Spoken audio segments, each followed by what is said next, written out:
Hello dear students, UP board ने class 10th का नया सिलेबस जारी कर दिया है और ये जारी किया गया है 30% सिलेबस को कम करके। तो आपको 70% सिलेबस ही पढ़ना है। क्या क्या आपको पढ़ना है, क्या क्या आपको नहीं पढ़ना है और कौन सा चैप्टर कितने मार्क्स का आएगा, एग्जाम कितने नंबर का कैसे आएगा, ये सब आपको जो है इस वीडियो में बताएंगे। तो यूपी बोर्ड ने जारी कर दिया है। चलिए स्टार्ट करते हैं। सबसे पहले हम बात करते हैं जो चैप्टर आपके हटा दिए गए हैं, जो आपको इस बार नहीं पढ़ने हैं, मतलब जो एग्जाम में नहीं पूछे जाएंगे। तो गद्य हेतु आपके 3 चैप्टर हट चुके हैं। क्या लिखूं? पद्म पुंजलाल बख्शी द्वारा ईर्ष्या तू न गई मेरे मन से, ये भी हट चुका है। और पानी में चंदा और चांद पर आदमी, ये 3 पार्ट जो है आपके सिलेबस से कट चुके हैं, ये आपको नहीं पढ़ना। उसके बाद हम काव्य खंड की बात करते हैं। तो काव्य खंड में आपके पास जो है 5 अध्याय, 5 काव्य हैं, 5 पद्य हैं। ये आपको नहीं पढ़ने। सुमित्रानंदन पंत, महादेव वर्मा, माखनलाल चतुर्वेदी, केदारनाथ सिंह और अशोक वाजपेयी के युवा जंगल, नदी जवानी, वर्षा सुंदरी और चंद्रलोक में प्रथम बार। तो ये 5 अध्याय जो हैं आपके इस बार काव्य से हटा दिए गए हैं। संस्कृत में आपके केन की वर्तते और अन्योक्ति विलास ये हटा दिए गए हैं, दोनों ये नहीं पढ़ना। संस्कृत और हिंदी व्याकरण में आपके समास, कर्मधारय और बहुब्रीहि, संधि वृद्धि, सर्वनाम तत् और युष्मद और धातु रूप, दृश और पक्ष ये आपके हटा दिए गए हैं, ये आपको नहीं पढ़ना है। अब हम आपको बताते हैं कि आपके एग्ज़ाम में कितने नंबर के क्वेश्चन आएंगे। तो सबसे पहले आपका एग्ज़ाम जो है 30 अंक का प्रोजेक्ट होगा और 70 अंक का आपका बोर्ड एग्ज़ाम होगा। तो हिंदी गद्य के विकास का संक्षिप्त परिचय आपका 5 अंक का आएगा, सीधी सी बात है भाई, लिखा है इसमें और यूपी बोर्ड ने जारी ही किया है। ये पद्य का 5 का होगा और गद्य हेतु निर्धारित पाठ्यवस्तु से संदर्भ सहित और व्याख्या, ये आपके 6 नंबर का होगा।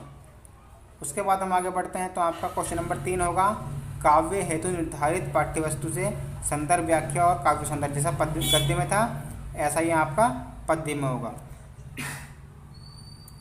6 नंबर का। उसके बाद संस्कृत गद्यांश अथवा पद्यांश का हिंदी में अनुवाद, ये आपका 4 नंबर का होगा। निर्धारित पाठकों के लेखक और कवियों के जीवन परिचय और रचना, ये आपके 6 नंबर के हो गए। संस्कृत के निर्धारित पाठों से कंठस्थ एक श्लोक, ये आपके 2 नंबर का होगा। संस्कृत के निर्धारित पाठों पर आधारित 2 अति लघु उत्तरीय प्रश्नों का संस्कृत में उत्तर देना है, ये आपके 2 नंबर का होगा। काव्य सौंदर्य के तत्व, रस, अलंकार और छंद, ये आपके 2 6 नंबर के आएंगे। उसके बाद आपका 8वां प्रश्न होगा हिंदी व्याकरण शब्द रचना के तत्व। उपसर्ग होंगे आपके ये वाले, ठीक है, अन, प्रत्यय ये होंगे आपके, समास ये आएंगे, तत्सम आपको ये पढ़ने हैं, पर्यायवाची आपको पढ़ने हैं। संस्कृत व्याकरण और अनुवाद में आपकी यण संधि, परिभाषा, उदाहरण और पहचान, शब्द रूप होंगे और संज्ञा होगी, 8 नंबर के। उसके बाद आपका क्वेश्चन नंबर 10 की हम बात करें तो निबंध रचना होगी। आपको जो है इसमें निबंध लिखना है। और 11वां होगा आपका खंड काव्य, जो है हर जिले के अनुसार अलग होता है, ये आपको पढ़ना है। अब हम आपको बताते हैं निर्धारित पाठ्यवस्तु, ठीक है, आपकी किताब में कौन कौन से चैप्टर हैं। ठीक है, गद्य में आपको सिर्फ और सिर्फ 4 चैप्टर पढ़ने हैं, जो हटा दिए थे मैंने ऊपर बताए थे आपको।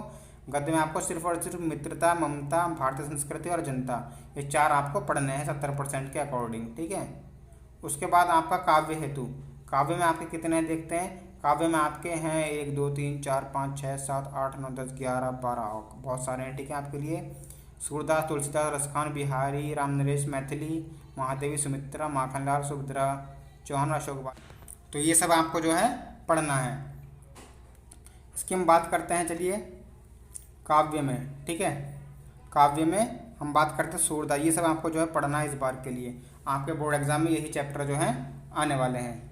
चलिए आगे बढ़ते हैं। संस्कृत हेतु, संस्कृत में आपके वाराणसी, ये आपके पाठ हैं संस्कृत के, ठीक है, ये आपको पढ़ना है। खंड काव्य आपको जिलेवार पढ़ना, जिले के हिसाब से, ठीक है। खंड काव्य के लिए आपको जो है हर जिले के अकॉर्डिंग अलग खंड काव्य होता है। तो ये देखिए आपका जो है जिले के अकॉर्डिंग है।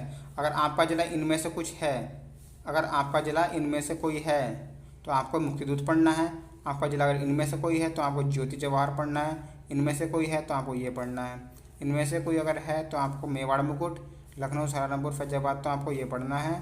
और गोरखपुर के लिए, इनके लिए आपको ये पढ़ना है। और अलीगढ़, जौनपुर के लिए आपको कर्ण पढ़ना है। मेरठ, फर्रुखाबाद के लिए आपको करमवीर भारत पढ़ना है। ये जो है आपके जिलेवार खंड काव्य हैं। तुमुल के लिए आपको बिजनौर, जलौन, बदायूं, इटावा, ठीक है। तो यह सब आपको पढ़ना है। तो ये था हमारा हिंदी का सिलेबस। उम्मीद है आपको वीडियो अच्छा लगा हो। वीडियो अच्छा लगा तो वीडियो को लाइक कीजिएगा और ऐसे ही वीडियोज़ के लिए चैनल को सब्सक्राइब कर दीजिएगा। मिलते हैं नेक्स्ट वीडियो में। Thank you.